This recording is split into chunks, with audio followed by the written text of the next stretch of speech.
राधे राधे दोस्तों। मृत्यु के बाद आत्मा कहाँ जाती है? क्या सच में एक ऐसी नदी है जिसे पार करना हर किसी के लिए आसान नहीं होता? गरुड़ पुराण में एक रहस्यमय नदी का वर्णन मिलता है जिसका नाम है वैतरणी नदी।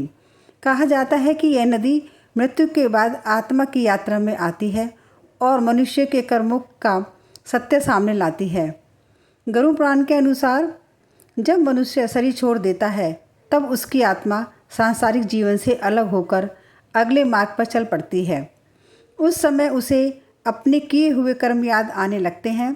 जिसमें जीवन में अच्छे कर्म किए हैं उसका मन हल्का रहता है, और जिसने दुख दिए हैं, दूसरों को छल किया है, झूठ बोला है, उसका मन भय और पछतावे से भर जाता है। इसके बाद आत्मा को यमदूत मार्ग पर ले जाते हैं। यह मार्ग आसान नहीं बताया गया है। कहा जाता है कि आत्मा अकेलापन महसूस करती है, अपने परिवार को याद करती है, लेकिन अब लौट नहीं सकती। संसार पीछे छूट चुका होता है और आगे कर्मों का परिणाम खड़ा होता है। इसी यात्रा में आती है वैतरणी नदी। गरुड़ पुराण में इसे भयानक और कठिन नदी कहा गया है।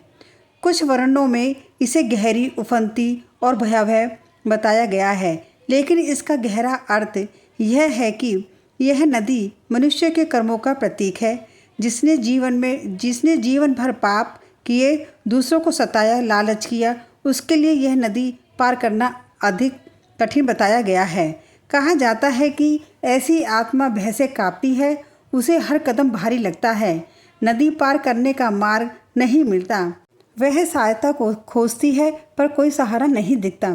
सब ये दर्शाता है कि जीवन में किए गए गलत कार्य अंत में समय में बोझ बन जाते हैं, लेकिन जिसने जीवन में दया की है, भूखे को भोजन दिया, सत्य का साथ दिया और माता पिता का सम्मान किया और दूसरों की सहायता की, उसके लिए यही मार्ग सरल कहा गया है।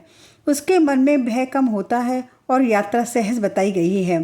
वैतरणी नदी हमें यह सिखाती है कि असली कठिनाई मृत्यु के बाद नहीं, बल्कि गलत जीवन जीने में है।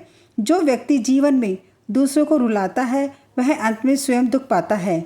जो दूसरों का सहारा बनता है उसके लिए यह कठिन मार्ग भी आसान हो जाता है। गरुड़ पुराण का उद्देश्य डराना नहीं है बल्कि जगाना है। यह बताता है कि धन, सुंदरता और पद, शक्ति सब यही रह जाते हैं, केवल कर्म ही आत्मा के साथ चलते हैं। तो दोस्तों, अगर आपको इस डर से बचना है तो हमेशा अच्छे कर्म करें, क्योंकि वैतरणी नदी बाहर नहीं बल्कि अपने कर्मों में ही बहती है। इसलिए हमेशा अच्छे कर्म करने चाहिए, क्योंकि जो इंसान जैसा कर्म करता है ईश्वर उसको वैसा ही फल देता है। इसलिए हमेशा अच्छा करें। राधे राधे।